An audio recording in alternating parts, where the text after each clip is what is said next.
Hey there, guitar fanatics. You know, once in a while you come across a piece of information that is so good it can change your outlook on the entire instrument. And if you practice that information, it has the power to transform the way that you play.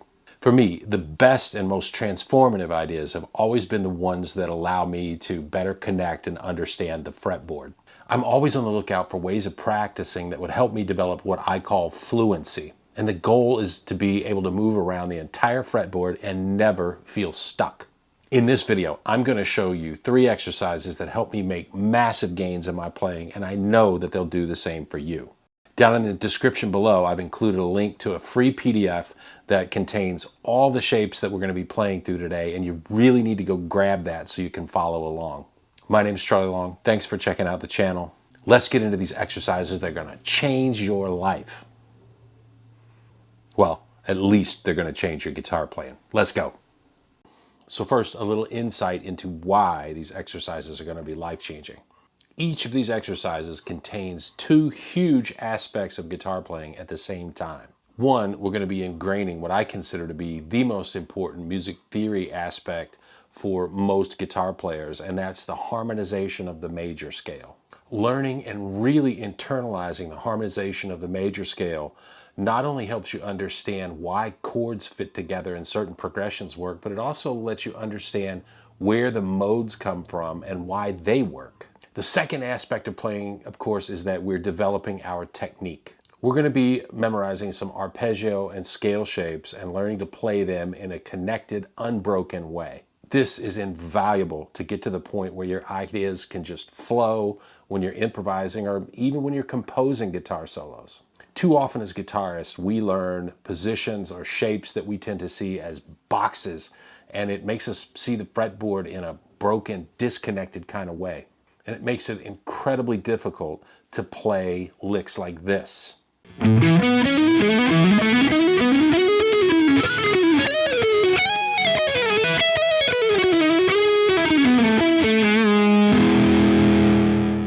These exercises are going to help you make more sense of the entire neck of the guitar. Here we go with the first exercise. Life-changing exercise number 1 is connecting all the triads in a key. We're going to do a few different variations on this exercise. One, we're going to be starting the triads with the root on the 6th string. Another, we're going to be starting the triads with the root on the 5th string.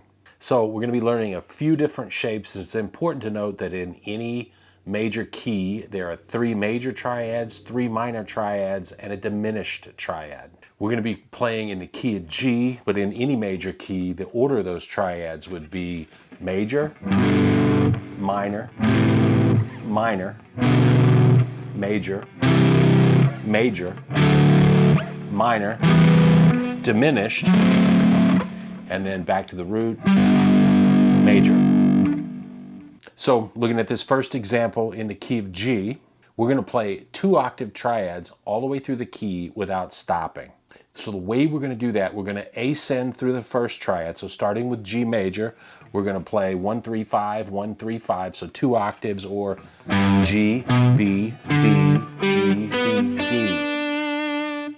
Next, we're going to shift positions and we're going to play descending through the A minor triad. So we would be playing E, C, A, E, C, A, or 5, 3, 1, 5, 3, 1. Shift to B minor, C major, D major, E minor, F sharp diminished, and then back to G major. And because there's 6 notes in each 2 octave triads, this exercise lends itself really well to playing in triplets. Now with all of these exercises, I'm going to ask you to practice 3 things. First is to play with some sort of timekeeping device, whether it's a metronome or drum loops. Second is to play all of the exercises in all 12 keys. And the third thing I would tell you is to play all of these exercises both ascending and descending. Let's try that first one, descending. Starting up at the D at the 15th fret of the B string, we would descend through the G major triad, ascend through F sharp diminished, descend through E minor, ascend through D major, descend through C major, ascend through B minor, descend through A minor, and then ascend G major. Variation 2 on exercise number 1 is to play all the notes of a triad shape on all 6 strings. So we'll be playing up to the 3rd on the high E, which is the B note at the 7th fret of the high E string. And then when we descend through a triad, we're going to be starting on the 3rd when we descend. So with our G major, we play all the way up to that B on the high E string. We're going to shift into the C at the 8th fret and descend through the A minor triad. Shift into the B and play B minor up to the D. Shift up to the C and descend down through C major.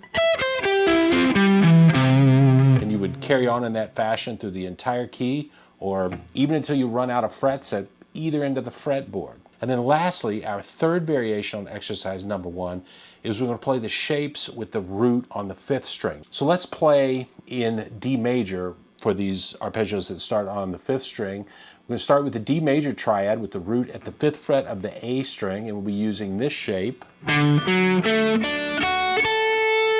Transition to E minor, here's the minor shape. Up to F sharp minor.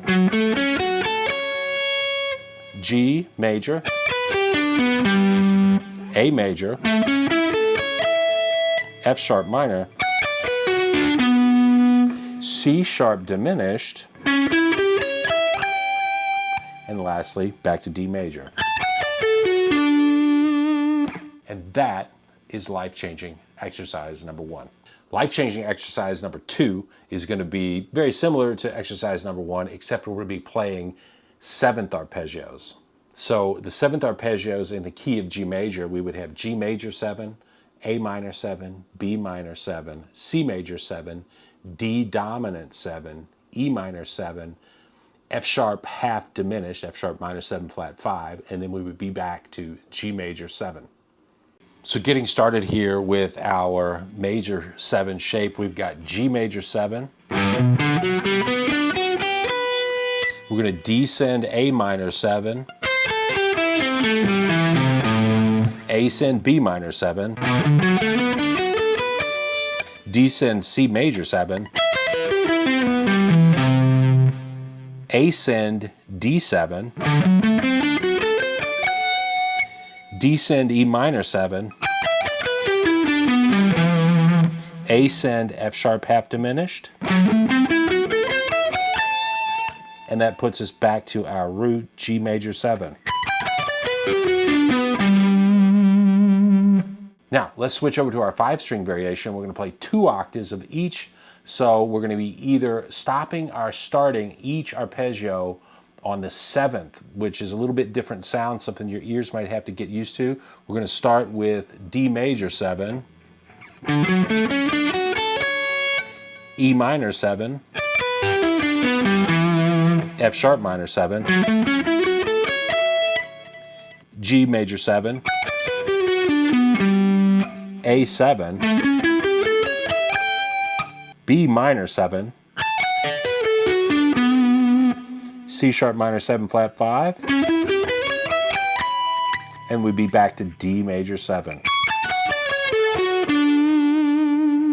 Now remember to practice each of those variations descending also. That is exercise 2, and I hope you're getting the idea now that we're really learning the fretboard. We're learning technique with some shapes that are probably different to you, and we're starting and stopping on different intervals. We're learning what chords are in a key, but most importantly from my point of view is we're learning how to connect all those ideas in an unbroken way. That is what's going to change the way you play guitar, and we're going to do one more life-changing exercise, exercise number 3. So life-changing exercise number 3 is playing through the various patterns of the major scale and playing them in a connected way from one end of the guitar through the other, just like we did with triads and 7th arpeggios. Now, we're going to be using 3-note per string shapes, and I have neither the time nor the patience to get into a debate about other fingering patterns. I will tell you that if you learn these patterns, your ability to navigate the fretboard will skyrocket. So we're going to start out playing the G major scale, and we're going to play through the first 2 octaves. This is pattern 1. And we're going to continue past the G up to the C note. Then we're going to shift up to the D note, and we're going to descend through the scale down to the A on the low E string. Then we shift up to B, and we play through the 3rd position. F sharp, descend through the 4th position. Move to D, ascend through the 5th position. Go up to A, descend through the 6th position. Move to F sharp, play through the 7th pattern. Lastly, we go up to C and we descend back down to our root.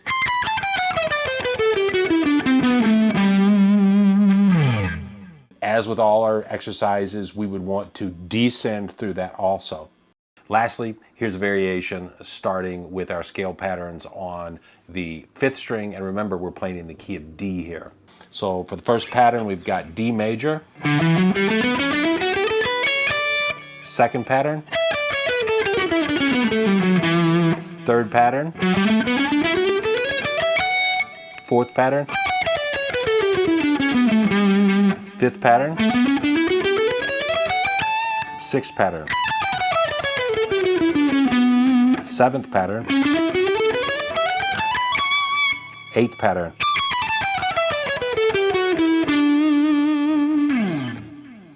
So these are a few of the exercises that really help me move my playing forward from the standpoint of fluidity. This stuff isn't easy, but it will expand your technique and your familiarity with the fretboard exponentially. As always, thanks for checking out the channel. Please like, subscribe, leave me a comment down below. Practice hard, have fun, and never stop learning. Bye.